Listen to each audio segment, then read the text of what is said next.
The traditional role, I think, is slowly fading into the sunset. What I really tried to impress is it's not even called an executive assistant anymore. Yeah. You have to start thinking about, I am a business partner, therefore I need to know strategies, I need to be able to do analysis,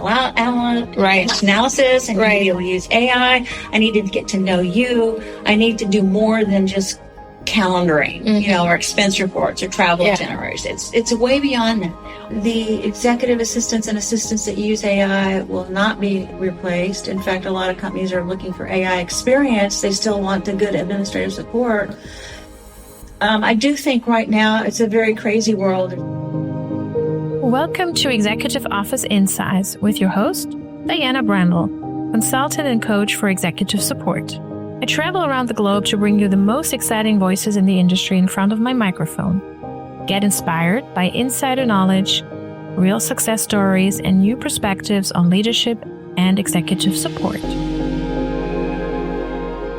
Well, I have to say it has been a while since I last saw Debbie Gross because we've been speaking at a conference in Atlanta a couple of years ago, and it's always nice to have a chat with her. I remember I also interviewed her a couple of years ago for the Swiss magazine Miss Moneypenny, and now we got together again in her neck of the woods. I was out in the Silicon Valley. It was so nice to meet her, especially at her former workplace, because she used to be the CEO assistant. She worked alongside John Chambers at Cisco for a long, long time. And of course, we had so much to chat about her career, what she's doing now, and, her view on the profession.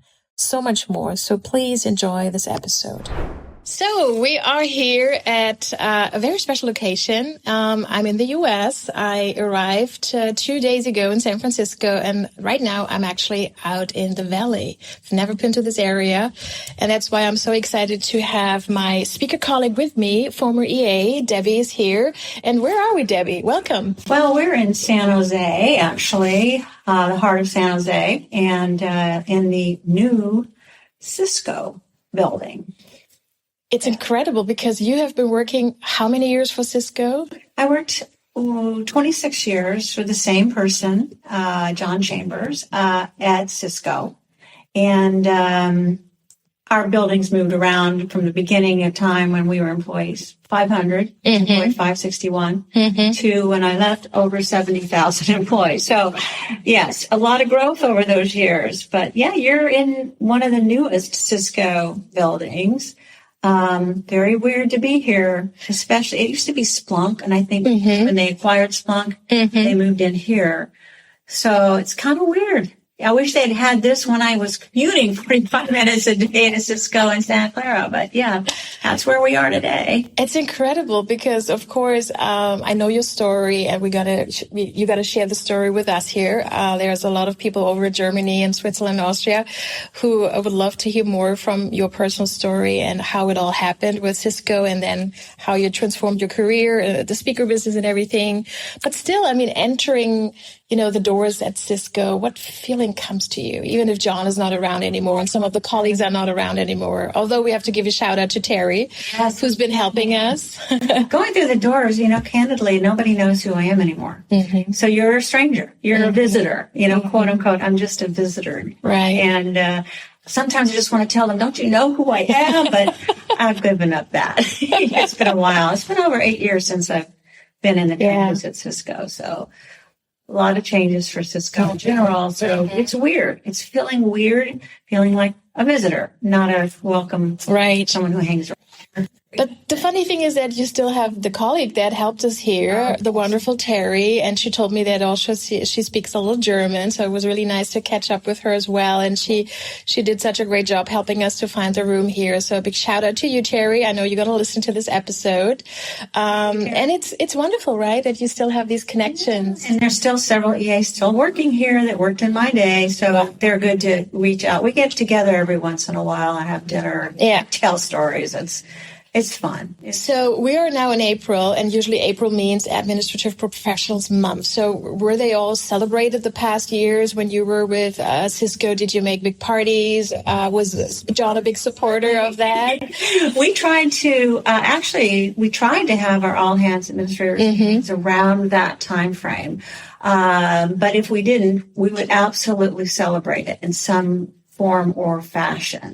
I just believe that this particular role should be celebrated, and not just one day a month, but the entire month.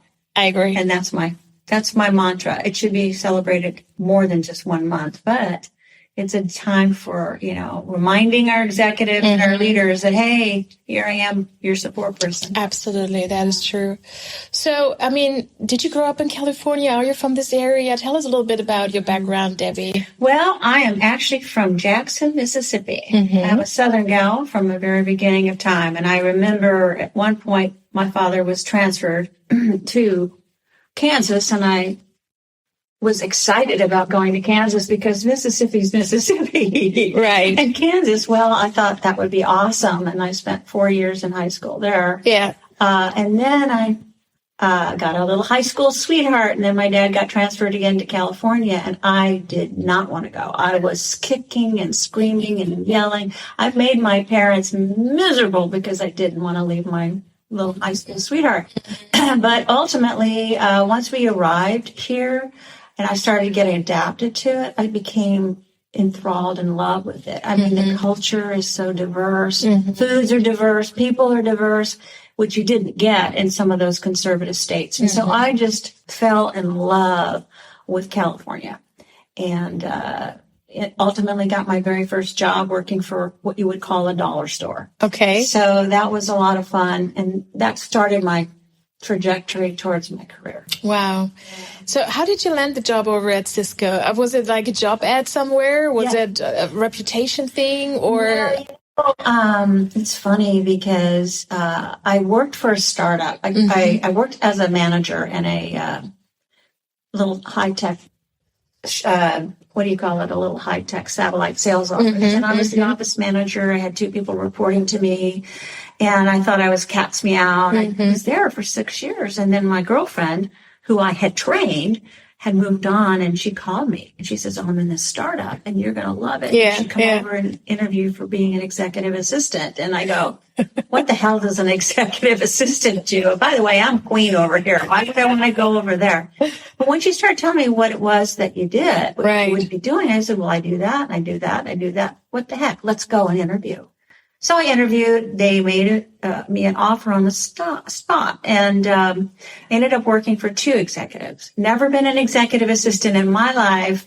One executive was so laid back. He had his feet on the desk making golf tee times. And the other one was an engineering executive who was very, very detail oriented and made me crazy. But I learned kind of how to balance that. Well, that startup went down and under because startups don't always last. Right. And here I am without a job going, I liked being an executive assistant. So I put an ad in the paper. Nice. Actually, I was looking in the papers. That's how we did it. Right. Back then. Exactly. Back then, that's how we did it. And I was getting, interviews, and I knew I wanted to work for an executive. I didn't want to work for anything lower than that. Right. And then one day I got a call 5 weeks after I had started looking. 5 weeks, I get a call because I sent a resume to this company called Cisco.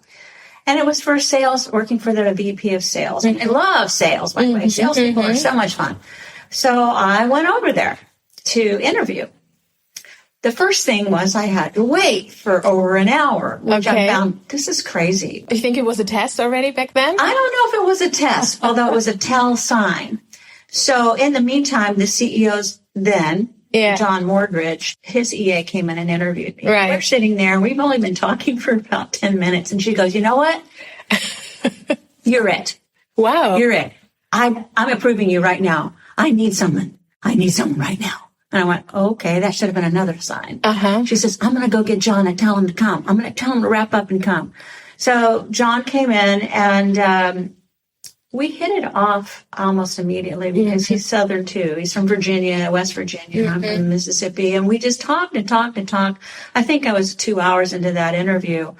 And he asked me a question. He said, what would it take for you to come and work for me? And I said, money. And that was the first thing. I love the honesty here. And he cracked up. I said, well, not necessarily money, but to be appreciated. If I was appreciated, I would really love being working for you. And it was a 45-minute ride from my home to the Cisco offices. So I drove home. And when I got through the door, my husband said, hey, there's somebody named John that's just called. He wants to talk to you. And I went, wow. I mean, and he made me an offer on the phone. Wow. So that was the start of our working together. What year was it, Debbie? 1991. Wow. Okay. And I will tell you that the first 2 days, he came in, he had a big smile on his face, and he had a green carnation in his hand, and he handed it to me. He says, welcome aboard. And by the way, I'm leaving tomorrow for Europe, and I'll be gone for a couple of weeks. And I went, what? I started working with this guy, and now he's leaving me? Hello, onboarding. There wasn't any onboarding. There was no computer for me. They ordered it. It wasn't, and I had a phone. And I'm thinking, okay, what am I going to do in those weeks that he's not here? Yeah. But what was really cool was that I started to really do sleuthing. I got into his office because he said, Debbie, this is your office and mine. Mm-hmm. Nothing here is sacred. Like briefcase, anything you want, it's yours. And like, whoa, trust was given right off the bat until I proved him wrong. And I didn't. He said, I'm giving you trust until you prove me wrong. And I did not ever prove him wrong. So I sleuthed. I looked through all his files. I looked at the notes on his desk because the other way his desk was just a mess. There was popcorn bags everywhere and Diet Coke cans. And I'm like, wow, this guy's a slob, right? And I'm looking through all his files and seeing who he's staying in touch with. And ultimately I cleaned everything up and organized everything and got to know the people around me. And it was a great couple of weeks just to get my feet wet. Yeah. And then he came home. And oh my goodness, it was like a tornado had just arrived. First of all, didn't even notice that the office was cleaned up. And you redesigned it. And by the way, where's my note that was here? And where did and I realized, okay, so that's the way your mind works. And he destroyed the office within 2 hours. So I figured, okay, this is the kind of guy he is. And it took a lot to keep up with him. I'm going to tell you, it really did take a lot to keep up with him because he runs at 1,000 miles an hour. He still does, even retired. Wow. So he taught me so much about what it takes to be the end. He said, I want you to call my executive assistant back east and talk to her about me so you can get a better sense of what I'm like. And that's kind of what I did. And was it helpful? Did you talk a lot with her or just some initial calls? Yeah, I probably spent about 45 minutes with her on the phone. By the way, side note, John had interviewed 17 candidates before me. That's why the CEO's EA said, you're in, because he was such a handful. But that made me very happy that, we worked together. But no, I just had to learn on my own the kind of guy that he was. I really did. So you said he had a huge amount of pace, right? Oh, fast pace. So what would you say when you look back after all these years of this collaboration and partnership? What made this team so successful? You mean you both? Yeah. Well, first of all, very kind, very patient man, very. What's the word? He's very charismatic. I could watch him and could tell everybody really enjoyed his company. And I did too. I was a little intimidated with the first couple of years, but if he was going to give me feedback, it was always very mild, meaning constructive. He said, Debbie, let's talk about this. I mean, okay, whenever he says Debbie, I knew that we were going to have a constructive conversation. And he typically would do that. In the future, I want you to do this, and here's what you do. He wasn't one to hand out a ton of compliments, but he was never hard to work for. So, and the other thing that made us really good is that he and I love humor. Yeah. So we utilized a little humor periodically, and it was. I got him sometimes, and I was like, got you. He says, payback's a bitch. And would you say that was really kind of the southern between you guys? You had this vibe. It was just, one of the stories I'll tell about how communication was very important. I didn't realize that he was dyslexic for several years. And I always wondered when I was bringing stuff into him that he would kind of glaze over. And I realized, oh, I see, you're a visual. So I had to start using visuals instead of, these papers and stuff. Right. But communication was really mostly good. So I remember once when he was calling from the plane, and he worked so fast. He says, Debbie, I've got to send this email to this customer. So I'm going to get it to you right now. I said, okay. And he starts rattling off everything he wants to say. Yeah. Okay. And then when he's done, he says, did you get it? And I said, get what? Stone silence. What I just dictated to you. I said, oh, you want me to write that down? And you could just hear the silence on his end, like, and finally I repeated it word for word. He goes, oh, I knew you were true. So we would do things like that all the time, just to tease each other. Lots of funny stories of teasing each other. But I think his charisma, his relationship with people, his relationship with me, he cared. He seriously cared. He wouldn't stop anything if I said, I got to talk to you about this. But if I said, I got to talk to you about something personal, he would stop everything and just listen to me and then give his fatherly advice. Gave me a lot of fatherly advice, which, I thought was very sweet of him. Yes, absolutely. Yeah, he's still an awesome man. Still. And what would other people say that were with him about his leadership style? I mean, could he be the tough John? Was he the one that challenged people as well? Or what would you say about that? Well, John always respected everybody. So they would say he was very respectful. Even if you didn't do a good job, he would be very, he wouldn't yell at you. He would give you his feedback. He often told me, Debbie, everybody deserves respect, whether they make it here or not. Yeah. Because he did care about everyone. And so I tried to emulate that behavior with everyone I dealt with. Even people that you don't necessarily like, he treated them wonderful. And I would always go, why are you treating that person, the way that you are? I mean, he's not a nice person. Right. But John was a nice person. So he treated people the way he would want to be treated. And I think that was his leadership style. And there's no one, I think, that would ever say anything bad about him, even if they got let go from Cisco. Yeah. Because it was just his way, and that's what I loved about him. Absolutely. Yeah. I enjoyed when you said, and I have to read it here, you increased John's productivity by 40%. So what were the first levers you pulled to make that possible, actually? Because 40% is like a huge number. Well, first of all, I always ask this question, how do you gauge percentage? Yeah. And I was saying, where did that number come from? Right. It's like you were watching everything I do. But I think that the biggest thing, and this goes to any administrative professional, the biggest thing I did is stop trying to be the calendar. It was trying to raise my level of play beyond just scheduling. Okay, put that on the calendar, It's all about obviously understanding their goals, their priorities, his goals. If it goes on the calendar, doesn't go on the calendar, all those things. He gave me carte blanche to do that. Right. But one day I said, two stories, but one day I said, I need to show him how he's spending his time. Good. Because he was just running. I was giving him the schedule. He's running. He'd ask me to put stuff. So one day I just did a whole analysis of a quarter. And by the way, I've been asked this question, and I can tell you the only thing I did was manual. Yep. I had a spreadsheet, everything categorized. I had it manually.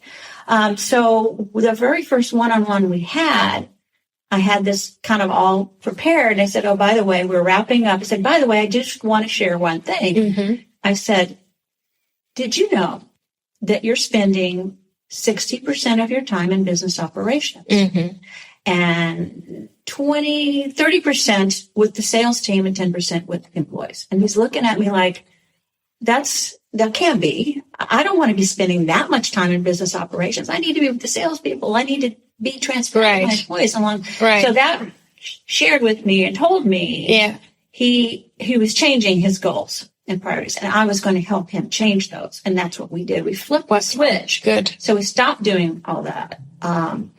And that to me really built me into his true business partner. Right. I'm watching how he spends his time, making sure he was spending his time on the things he needed to and wanted to. Right. Now, the other thing about it, and I talk about this when I'm teaching, is that we are constantly being asked, get this person on the calendar, get this person on the calendar, and you're going, where do I put this? And complaining would get me nowhere. No. I mean, John said, just make it happen. True point. Oh, and so one day I said, you know what? Let me do this analysis again. How much open free time does he have this month? And I scoured and scoured.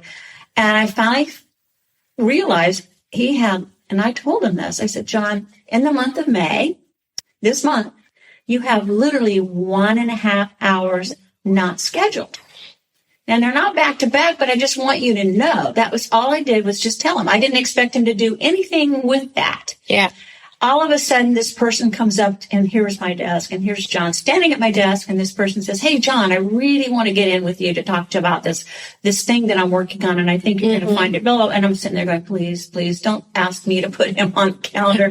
And he says, well, you know, I'm up to my backside in alligators this month. So why don't you talk with Debbie? Maybe we can see if we can get you in next month. And that's when I realized that worked. He listened again. Data. Yeah. Data. Yeah. And I was giving him data. Whatever he did with it was his decision to make. But that was another turning point in terms of how I utilized his time to the best advantage that I could. And imagine you did it all manually. Now I hear assistants doing, the calendar audit with Copilot and all these kind of things. Yeah. It's incredible. And it is so good that you have all these years back, you did this already, because that's when they start listening, when you give them facts and data. And that's exactly what assistants are needing right now as well. Like, how can I show my true value, what impact I have in my role? So that was a really good reminder to really, really, be able to protect the time and to make them aware what time is spent. The asset administrator runs is their time. Their leader's time is extremely valuable. Yeah. And I was not tell me what to do kind of person. It was like, if he would say, put this on the calendar, I would ask him why. Not all the time, but if it didn't make sense to me, and it wasn't because I was trying to question his judgment, I needed to understand how he was thinking. Why is this more important than this? Yeah. Why do you want to cancel this so that or why do you want to reschedule it? And I think that's another thing that administrators need to be very good about, is asking the right questions, not questioning the leader's judgment, but questioning so that they can learn what makes sense and what doesn't make sense. Because I just never wanted to be told, put this on the calendar. And there are administrators that just do that. Here, get this on the calendar, and don't even bother to say, how is this important? And sadly to say, there's always a lack of time of, sitting together, asking the right questions. So I can only imagine how many times you had to chase John because of his schedule, or did you have a routine of a one-on-one? I never got. In the early years, even up to the latter years, I never got one-on-ones unless I was really, really, really, really in the mood. But I came up with this one cool technique that started to work, where I had a countertop, and as he walked out, I would put like interesting articles. I put emails. I love you, Johns. Popcorn. Yeah, and popcorn. Oh, I used peanut M&Ms too. He loved those. Oh, good. But as he would walk out, and he would stop and he would read on that. Smart. And I would get 1 minute to say, hey, are you wanting to go to that dinner tomorrow night? And they'd look up and go, yeah, put it down. So I would get a minute or two during the course of the day, and that worked. But everyone around me saw that I was getting the attention.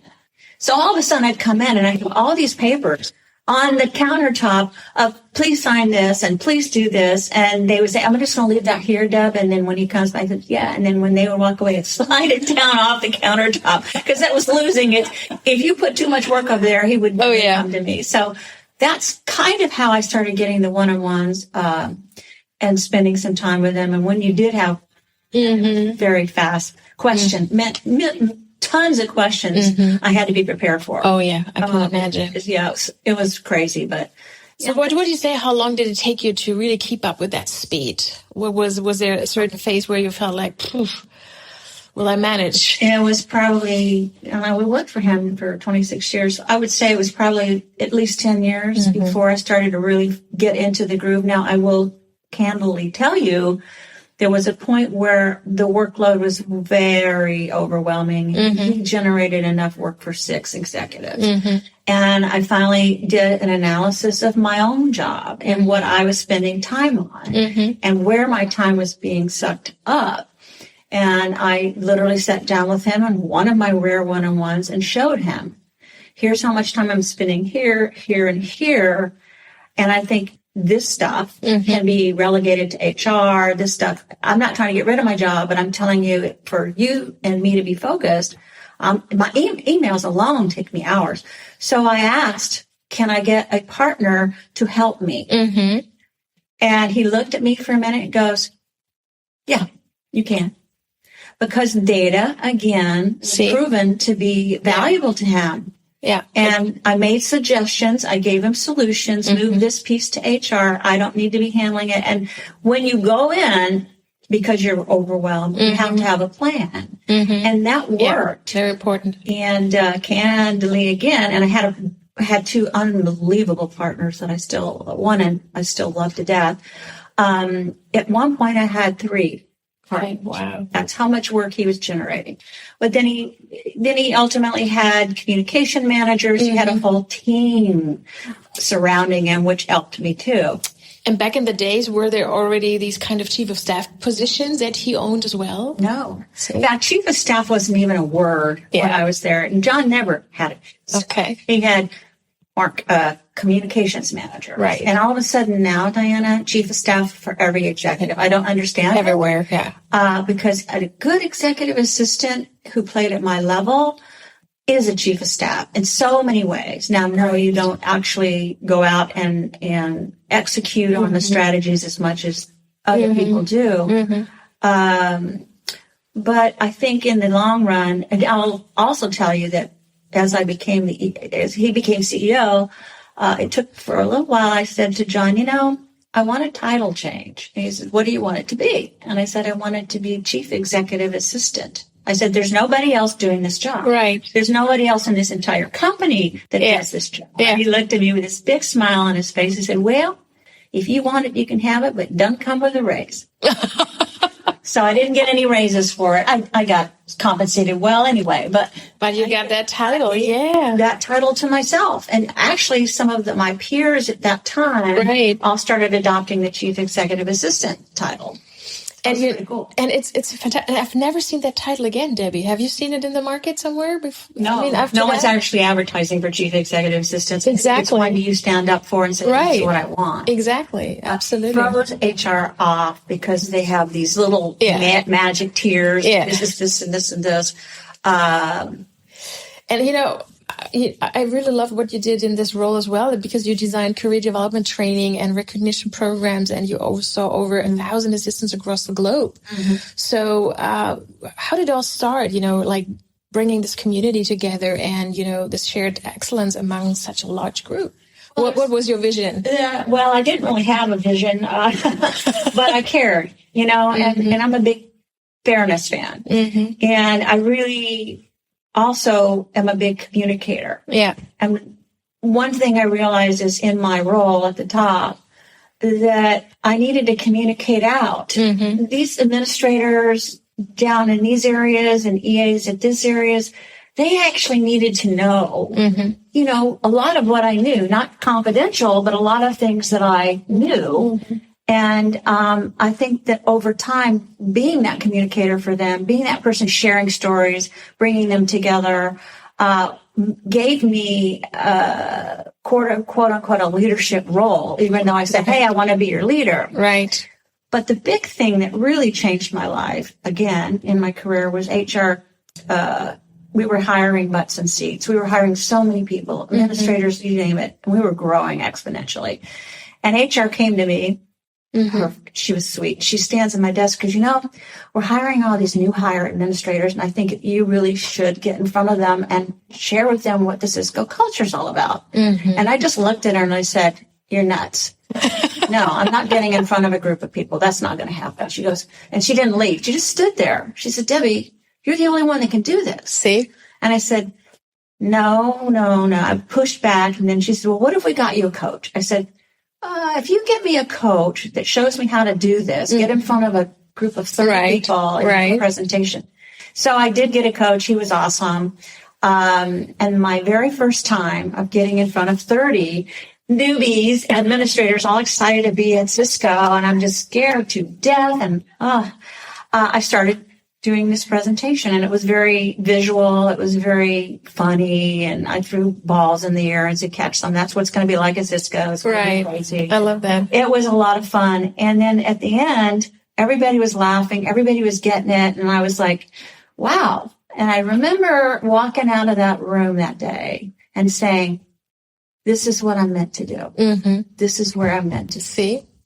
They love it. Teach them and they will thrive. And that changed my world again because then I started teaching Jones classes there. Exactly. And so again, it just, the community and my closeness to them just grew and so you have to owe it actually that HR person that obviously saw these strengths in you and pushed you in a gentle way to do it, right?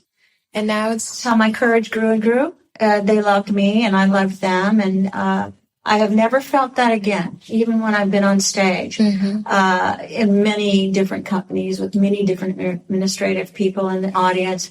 That particular moment in time when I was on stage at Cisco, they just made me feel like the best thing since sliced bread. And I love the fact that you were so honest and saying that I pushed back in the beginning. I don't know if I wanted it, right? If I could do it. I got a coach. And I know a lot of assistants are afraid to step up and to really go into that meeting and not only be the minute taker, because that's what AI is doing now, right? So why not be the moderator? So what is your advice you might want to give out to those who are right now in the phase of stepping up, finding their voice, because communication is one of your major topics that you teach. And how would you say how they should do it to own the room and get a little of executive presence as well to feel comfortable? Actually, I'm teaching a workshop here at the end of June on executive presence and communication with confidence. And you have to build it. It doesn't come overnight. It's amazing, even reading the greatest book ever by Amy Cuddy on presence. You don't realize that even the way you sit or the way you talk or your body language is amazing. I do think that you have to, you should take a bold move or take a risk, or even if it's a baby step, take baby steps. And as you take baby steps, it gets better and easier and easier and easier. So by the time I left Cisco, it was a no-brainer. I mean, I walk in a room and I'm just going to command attention. But it wasn't all that like that. And so I think for administrators that want to get the voice, start looking at how you show up and your presence. And then you may need some training. You may need some help. Sometimes we try to do it all on our own. I'm one of those kind of people that try to do it all on my own and find out maybe I could have used some help. I had some great coaches throughout my career too. I think coaching is another wonderful thing that administrators should take advantage of, or leaders do. Yeah. So absolutely. Yeah.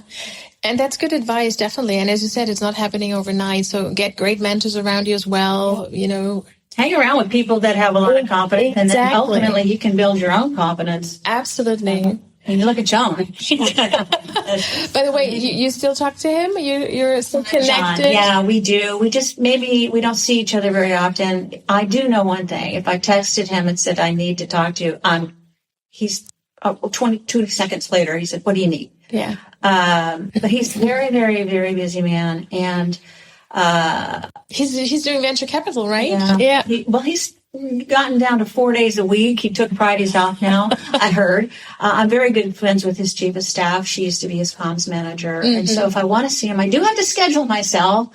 But I always tell her to make me the last meeting on the list because I know how he runs. Yeah. So I will wait forever, but I want to be the last person he sees before we end the day. And I just will always I always love him. I always love him. And we always text once in a while, like, love you. I love you too. Nice. It's wonderful. I do think it's so. It was for sure a special moment retiring together with him, kind of, right? 26 years is huge number. So how did you feel? How was it leaving the door and, that this chapter was over? Well, I didn't really know or think about being over when I learned that he was stepping into chairman emeritus and the other CEO was going to be on. But I had to send out these emails to everyone he ever knew, partners, customers. And I remember those 2 days, that was a lot of emails. And I'm typing them and I'm sending them and I'm typing them and I'm sending them. And suddenly this is happening. This is really happening. I mean, I had been in denial. This is happening. And I remember I started to feel weird, like, wow, what's going to happen next? What's he going to do? Yeah. And he actually stayed chairman emeritus for a while. And that in itself became very weird because I noticed this. People would walk by our desk in our offices to go to the other CEO's office, not even really saying hi. People that would stop and say, this is what the whole politics of the office is all about. And I was starting to think, wow, this feels weird. Normally someone will stop in and say, hey, can I talk to you for a minute? And none was happening. And one day I just went to John. I said, John, we are the parents in the kids' house and we need to move out. Okay. And he looked at me and he goes, okay. There were a couple things that started to become the catalyst for him to decide to leave because he didn't want to leave. This was his brainchild. Yeah. I mean, this was his kid. Right. And I knew it was hard. I knew it was hard for him.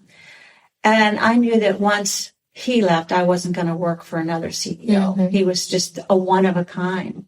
Yeah. But there was one day, and I always I think I wrote it in the book, but there was one day we used to have these smart boards. I think that's a smart board where you can write everything. Exactly. Yeah. And anytime anyone would come in with great ideas or this or that engineering, he'd have them writing it on the smart board, but he never wanted it to be erased. I mean, the smart board was from floor to ceiling of formulas and org charts and all kinds of things.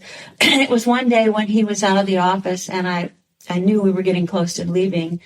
I had to go in there. And my partner said, well, why don't you just call facilities? They'll come in and take care of it. I said, no, it's mine. And I remember that it took hours. I can imagine. And some fumes. Oh, yeah. But I erased that whole white wall. And that's when I just said, this is it. This is and it. It kind of hurt, Yeah.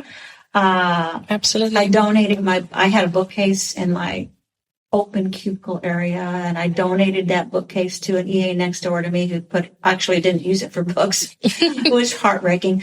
But, the day we left, it was the board day, board meeting in December. And I sat there and waited till the board was over and he came walking in and grabbed his stuff. We'd already cleaned his office out. It was empty. He says, okay, we're ready to go. I said, okay, grab my stuff.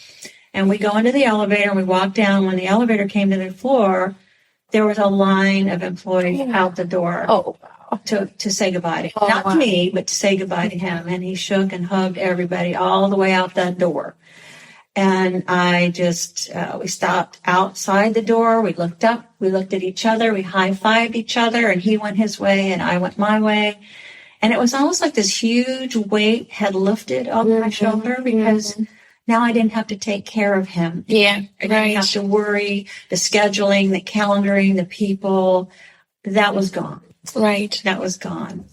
I won't say that it was easy in the first year afterwards. The first couple of weeks I was on vacation, but then over time I actually was having a hard time with it.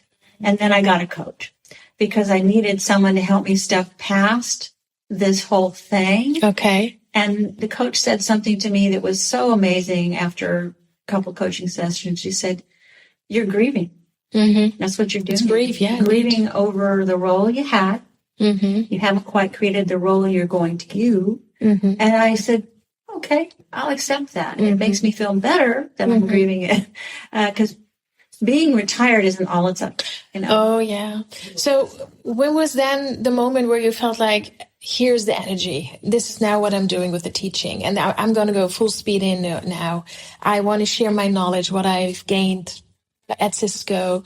So, because that was the second career you had, and you still are in this career. Yeah. I mean, you are such an advocate for our profession.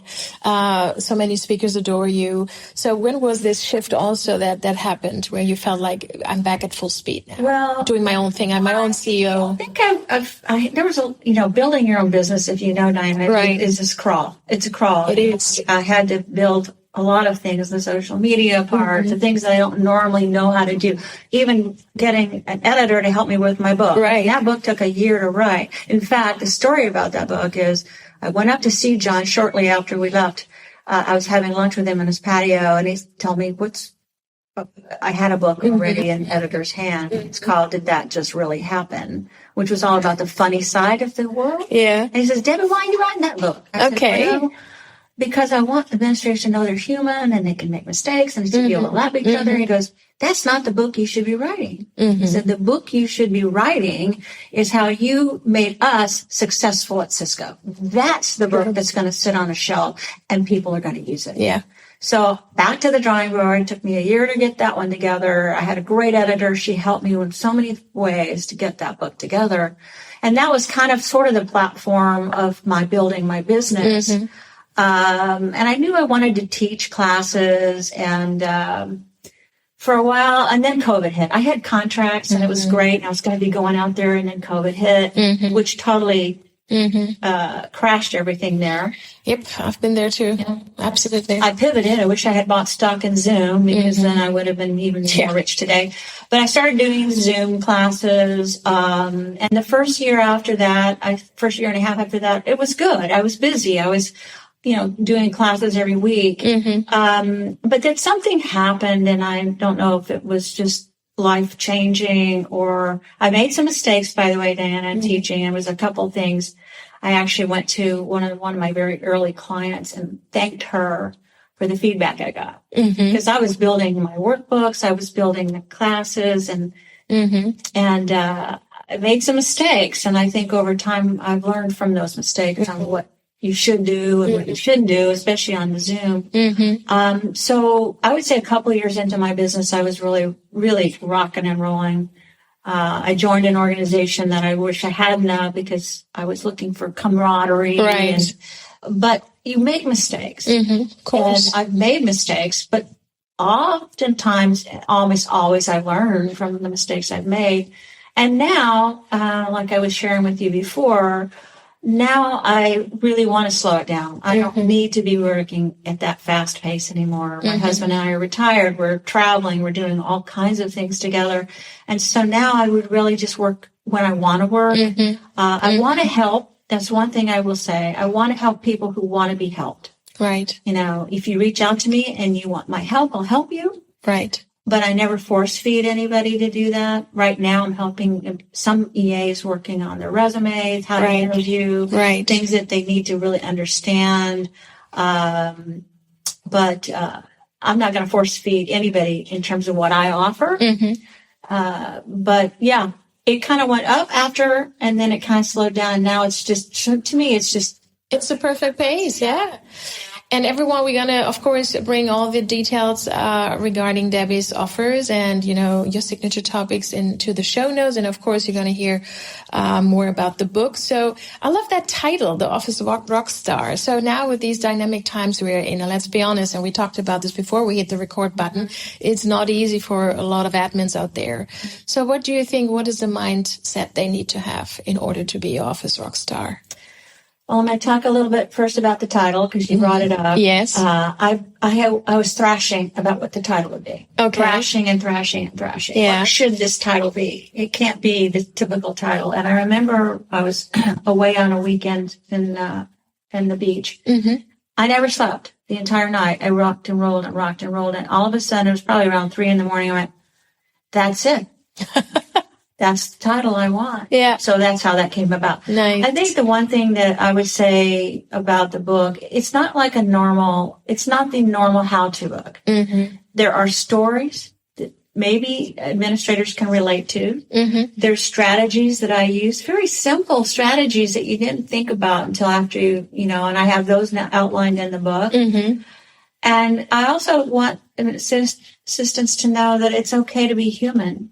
Right. And that they're going to have human moments all the time in their roles. Mm-hmm. But taking risks, necessary, calculated risk, ultimately can lead to their success. I mean, taking risks to do a book like that. I mean, Totally. I didn't know if it was going to go well or not. Totally. It's going really well. I still sell every time on Amazon.com. It always amazes me. That's wonderful. But again, the thing I want to say to the administrative professionals out there now, it's not all about being technology savvy. Yes. Because I didn't have those technologies, Yes. and I still did an amazing job. And, you have some that go, yeah, but, by the way, I do love chat GPT. Yes. I have my own AI assistant now. You got your agent. She's awesome. But it's developing and using what I call those timeless skills, how to communicate with people of all different kinds of communication styles, how to up-level the emotional intelligence to deal with, have the patience to, building relationships, and stress and time management. Boy, I had to learn that really quickly. Yes. You'll burn out if you don't. I have what I call the office Rockstar Focus management class, right? It's not time management. It's how we utilize the focus that we have. Right. And just getting a deeper understanding of business, who we support, and I think all of those come into play in that book in some way, shape, or form. And so that's kind of the message I would say. Don't take this as a how-to book. Take it as a journey. Right. And you'll learn from my journey. You'll pick up what I call golden nuggets and go, I'm going to try that. I'm going to do that. This could be cool. And you've been sharing some of these nuggets, what you did already during our talk, which was such a very important reminder. So what do you hear from your clients at the moment? Is there respect? Is there fear in terms of the future? Or do you see that they are motivated to get out there, to show them, hey, there's so much more in an EA role than what AI is doing right now? And are they ready to fight? Some are, some aren't. There is fear. There's fear that AI is going to take over their jobs. The executive assistants and assistants that use AI will not be replaced. In fact, a lot of companies are looking for AI experience. They still want the good administrative support. I do think right now it's a very crazy world. There's too many confusing tools that they're being asked to use. Again, they're being asked to use AI. I also am afraid of, and I see this, there's one-to-many support. So I always talk about being a business partner. Right. It's really hard to be a business partner when you have 5 executives.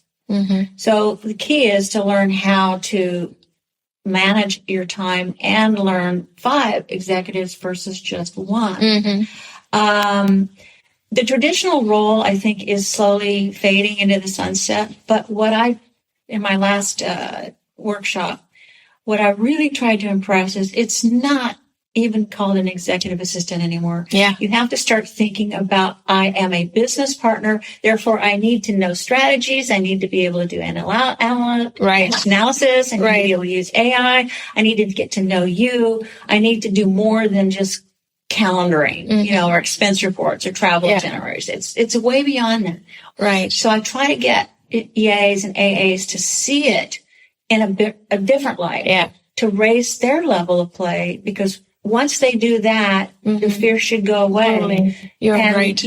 That's where I see it's, you're either going to be, as John said, you're going to get left behind unless you get on board. Exactly. And I'm trying to get them to see that. And when I do these boot camps and I talk about that, you can see yes, I see what you're saying. You're right. I've been playing small. Instead of playing the business partner role that you should be. And I'm not saying that the leaders have something to do with this too, because there's a lot of young leaders out there that don't get it. Right. I think if you're an EA and you're working for a young leader, you do have to be assertive to some degree to say, hey, I can do that for you. And start to train them, because some of them do need to be.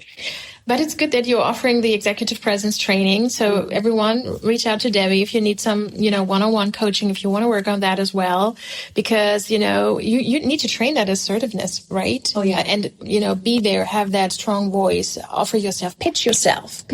I love the fact that exactly market yourself. Yeah. And you see that when I'm coaching someone who's looking for a job. I'll look at their resume and say, this doesn't tell me anything about you. See? By the way, everything you're listing that you do, every EA does it.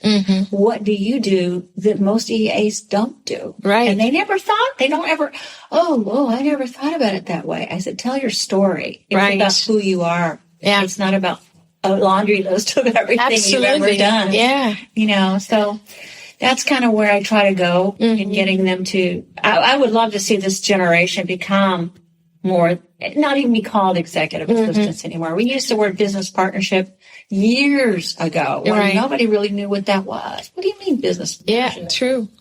I can't wait to see, by the way, the new Global Skills Matrix is launching in a couple of weeks. So I think it's going to be also a few changes coming up there in terms of the roles and, how we're going to split all those, areas. So I was just talking to Lucy the other day. They are very excited to launch it in a couple of weeks. Yep. And there will be a few changes, obviously, in terms of AI and the adoption and everything. So we won't see the same scheme from the last time. So I think that will be also very helpful to do your pitching and to be aware, okay, where am I positioned? What's the next level? Is even the chief of staff attractive for me, right? Because we really see a lot of miscommunication around this role out there. Really? And so I think that's going to be very helpful also for us trainers, obviously, to showcase this. So you know what? The last question. I'm picturing you and John. Imagine you would be still working together in now this world of AI. How would I see like the day-to-day operations? Would John be that kind of kid going into AI, playing with it? Or would he say, Deb, this is what you're going to do. You're going to teach me all of that. You're going to build these agents. You're going to do all the automation. So what would you say if you would be working in that phase right now? How would it look like? I think I'd be training John, actually. See? Because just a cute story. I showed John Pandora on his iPhone. I said, John, you can have every radio station you want. And this was so many years ago. And I showed him and he's like, that is so cool. So I could see being the front runner of the AI and then showing John how to use AI. But you're right. He'd say, Debbie, you just make it happen. See? I just want to do it. I just want to get out there. I think now he's probably done touching and feeling AI since we've not been together. But I think if we were together, he would want me to be the one and then just deal with it, right? And I was hoping you're going to say that because it gives us a motivation boost that everyone that joins the conversation now and is listening to that, this is exactly, that's an opportunity for you to teach that your bosses, you know? Teach them, show them how you use it. Yes. I mean, Google was my friend. That was, now I can't even imagine. I mean, I wish I'd had this. Right. When you put into ChatGPT, tell me the 5-star restaurants in all of New York. Right. And in seconds you get it. Yeah. Googling, and we had to do all this research. Exactly. The time that I spent. True point. It was just amazing now that you don't have to do that. But knowing how to use those tools, building your processes that allow those tools to help you. AI is the administrative professional's assistant. Yes. Exactly. Mine's name's Soul. Oh, nice. And she has a voice. I love it. I would rather just see her type than I want to see her talking. I showed my husband the other day. He said, I want you to meet my AI assistant. And he came into my office and said, Soul, hi, Debbie. How can I help you? And he's like, the hell is that? I said, that's my new assistant. I love that name, by the way. Soul. Debbie, it has been such an honor talking to you. And, it makes me even prouder that you said it's your first podcast you ever been on. First podcast. And I'm so thankful and honored that you would ask me. This little dog, what my tricks were. And, you've been such an icon out there for many. And also seeing you with Terry here, the friendship you have. And being here with you, of course, it was an honor having you here. And, of course, talking you through your career. And I think you gave us hope in this conversation. Hope so. Absolutely. So, everyone, enjoy the conversation. And now we're going to have a nice lunch together. Thank you so much, Deb. Thank you so much. I appreciate. That was Executive Office Insights, the podcast for everyone shaping the future of the modern office. I hope you found valuable insights and inspiration for your own journey. If you enjoyed this episode, I would truly appreciate a 5-star rating on your favorite podcast platform. Not only does it support me, but it also helps others discover the podcast and benefit from these exciting conversations. Don't forget to subscribe so you never miss an episode, and feel free to share it with anyone interested in executive support, leadership, and modern office management. Thank you for tuning in, and see you in the next episode of Executive Office Insights.